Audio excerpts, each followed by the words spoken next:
Welcome back, Nick Lenz's Comic Corner, Classic / Non-Classic. This is episode number 476 and Doubleshot number 390.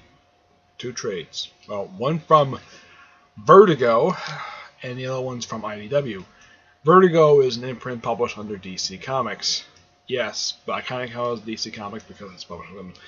And my first Vertigo trade is American Vampire Volume 1, containing the first 5 issues of this 30-ish of this. I think it's a 36-issue comic book, if I'm not mistaken.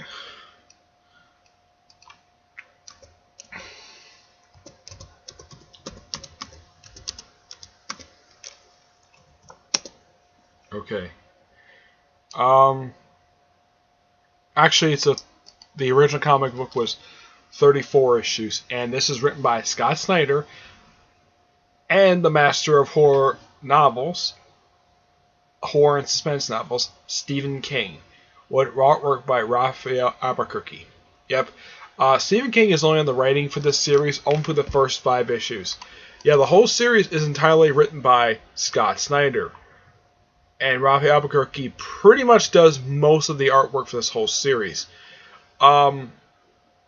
Yeah, as far as I can tell for this, now in this one there's roughly 2 main characters. There is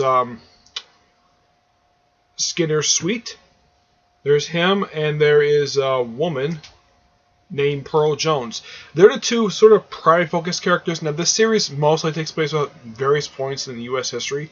I mean, these 5 issues alone take place in the 1920s in LA of all things. Yep. This is one great series. It's just basically of Hollywood stuff, glamour, trying to get on top. And I should point out, though, this series initially came out in, let's see, 2010. Basically around the same time the Twilight films are coming out. And here's the thing. This is better than Twilight. Why? The characters are not bland, wooden, and the vampires do not sparkle in the sunlight. Yep, these are actual vampires. How they're really supposed to be depicted. Not what Twilight came up with. What Twilight came up with was crap.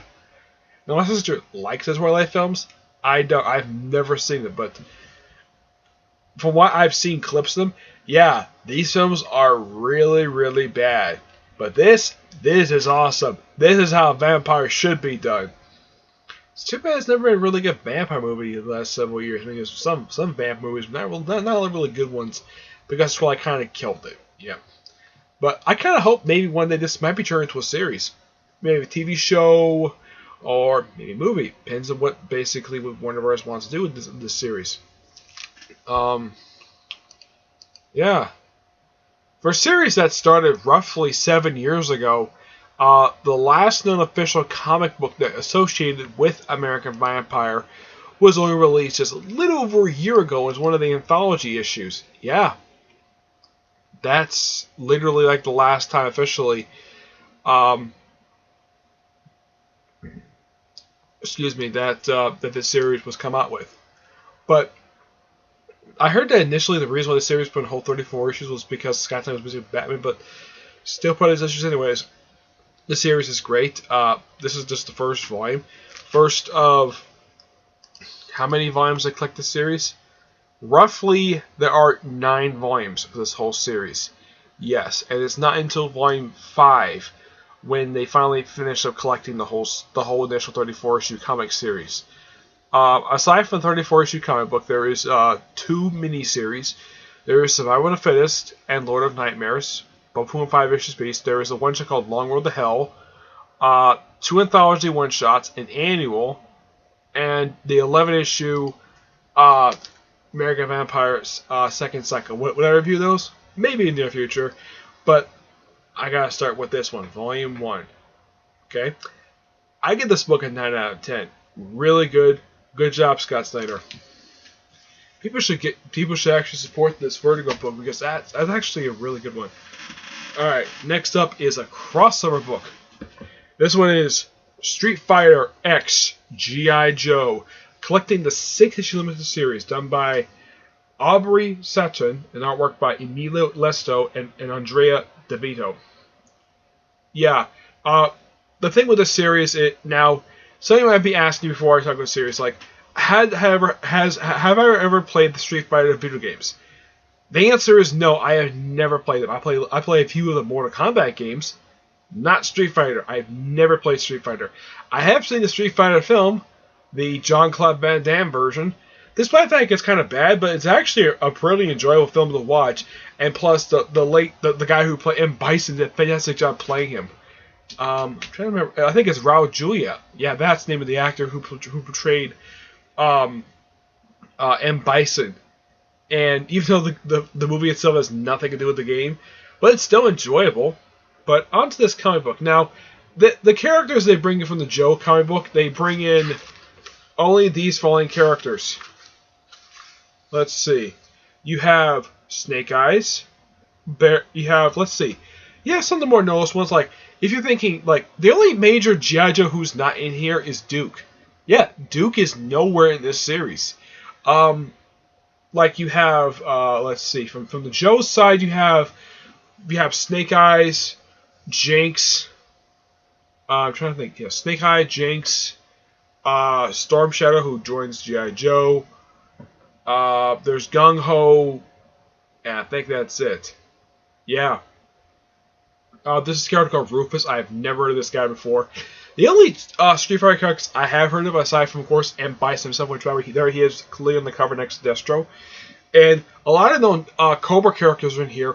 Cobra Commander doesn't show up until the last issue of the series. Yeah. And he's in his KKK mask look. Not kidding. Basically, a lot of people have compared the cloth mask that Cobra Commander wears to a mask to a piece of cloth mask that the Ku Klux Klan was known for wearing. Yep. But in the live action, when we finally got a proper mask, they used the silver mask instead, which that's fine. I don't have a problem with that at all. They did that in G.I. Joe Retaliation. Yep. I'm trying to think. From Cobra's side, he used the Baroness, Zartan. Destro is in here, but he doesn't do any fighting. Basically, this whole book is a tournament. Yep. And, oh, by the way, who takes on M. Bison in the final round? It's Jinx. I'm thinking maybe it could be Snake Eyes. Nope. Snake Eyes just basically forfeits his match with I think it was M. Bison. And this is all over Psycho Drives, because basically the whole thing with Psycho Energy basically is what I've heard that M. Bison is heavily associated with. And M. Bison is generally considered to be one of the greatest video game villains of all time. Yeah. And probably one of the most interesting ones I've seen. Basically, this guy has a rule of his own country. One thing I appreciate for this trait, now I don't know who publishes. They would list in here who publishes the Street Fighter comic books. For some reason, they do not list it here at all. No. Let's see.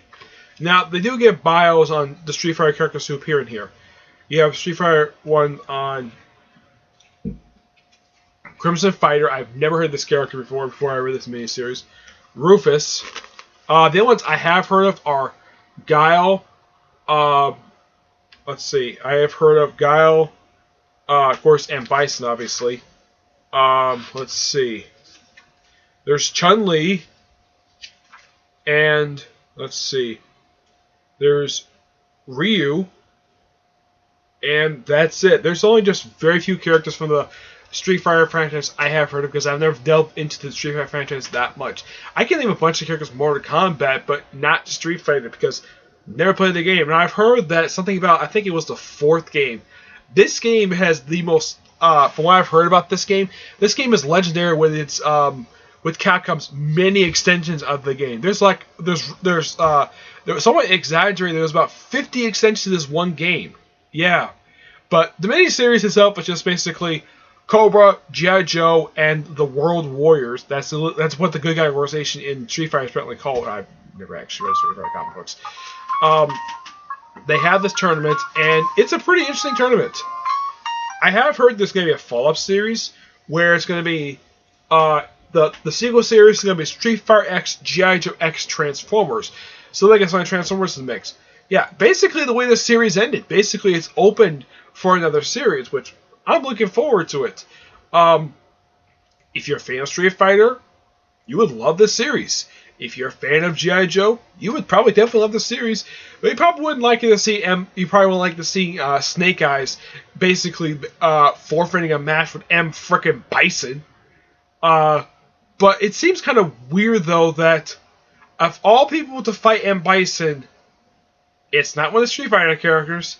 It's a character who doesn't get a lot of spotlight in the G.I. Joe comic books, much less any media. That's Jinx. Jinx, as far as I know, has only appeared in one film. She appeared in Retaliation. And of course, she wears her classic red suit. The only time I could think of she had any of screen time was in the G.I. Joe anime film that came out back in the 80s. And she's a potential love interest for Flint. Yeah, there's that. Though basically Flint's no love interest is Lady J. By the way, Lady J is not in this series at all. Basically, Hawk and Scarlet are seen for one page this entire miniseries. So, yeah, the only Joes, like I said, are Gun-Ho, Snake Eyes, Storm Shadow, and Jinx. That's it. Those are the only ones from G.I. Joe from Cobra. It's just the Baroness, Destro, let's see, Baroness, Destro, Zartan, that's it. Dr. Mindbender gets a reference in here, but he's never seen. Nope, he is never seen. But pretty fun miniseries for what this is. Let me look it up and see who publishes the Street Fighter comic book. Let's see.